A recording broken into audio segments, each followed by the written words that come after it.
देखो, ये तो कोई चरित्रहीन मंत्री होगा, कोटा शहर का रहने वाला, इसी ने करवाया है। इसके पीछे ये घटना है और इसको हम छोड़ेंगे नहीं। इस कांग्रेस की सरकार के ताबूज को जब तक हम नष्ट नहीं कर देंगे, वहाँ तक भारतीय जनता पार्टी चुप नहीं बैठेगी। माफियाओं को पूरा कोटा शहर जानता है, तो आज हम सब लोग बैठे हुए हैं और हमारी मांग है कि इनको 307 इनको जानलेवा मुकदमा दर्ज हो और इनमें इनकी गिरफ्तारियां हो। किस मांग को लेकर आप अभी ये धरना कर रहे हैं और कब तक ये जारी रहेगा? देखिए, बहुत ही शर्मनाक घटना कोटा में हुई है।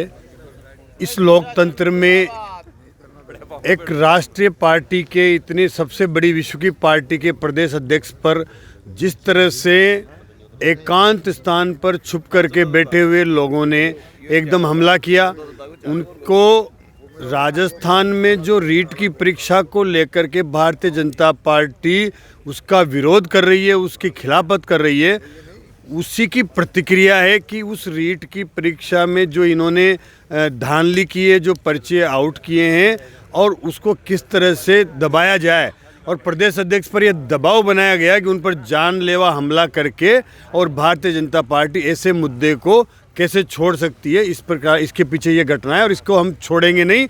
इस कांग्रेस की सरकार के ताबूज को जब तक हम नष्ट नहीं कर देंगे, वहाँ तक भारतीय जनता पार्टी चुप नहीं बैठेगी।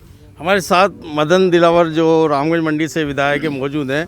मदन जी, आप थोड़ा सा बताएंगे, आपके ऊपर तो अक्सर इस तरह के कई घटनाएं होती रहती है, कई हमले हुए हैं, किसका हाथ मानते हो आप?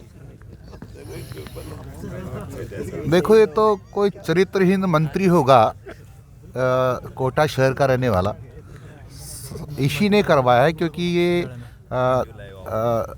रीट पेपर चोर हैं लोग, और उसके कारण से लगभग 16 लाख आशार्थियों पर की आशाओं पर पानी फेर दिया है, क्योंकि इन्होंने रीट पेपर चोरी करके सैकड़ों करोड़ रुपए इकट्ठे करके सोनिया गांधी और राहुल गांधी को पहुंचाए, और इस बात का विरोध भारतीय जनता पार्टी कर रही प्रदेश के कोने कोने में। उससे परेशान है कांग्रेस, और उससे परेशान होकर के विरोध करने का जो नेतृत्व कर रहे हैं हमारे सतीश पूनिया साहब, उनकी हत्या करने का एक षड्यंत्र था, पर वो असफल नहीं हुआ। एक तो यहाँ का कोई गुंडा बताया, राजेंद्र शाखला, उसके साथ कुछ मुस्लिम गुंडे थे, उन्होंने हमला करने का प्रयास किया है, पर माननीय हमारे सतीश पूनिया साहब बच गए हैं। ये भगवान की कृपा थी। नेता जो कि यहाँ पर धरने पर मध्य रात्रि में भी डटे हुए हैं, और ये है कि जब तक हत्या का मुकदमा दर्ज नहीं हो जाता है, जब तक ये धरने पर बैठे रहेंगे और आगे की रणनीति के बारे में सुबह विचार करके और अपनी आगे की रणनीति तय करेंगे। इसी तरह का धरना बूंदी में भी डोगरा जो विधायक हैं वहाँ के, उनके नेतृत्व में चल रहा है, और ये मामला लग रहा है अब और आगे तूल पकड़ेगा जब तक कि इस पर कोई ठोस कार्रवाई नहीं होती। कैमरामैन रवि सिंह के साथ संजय वर्मा, कोटा, राजस्थान तक।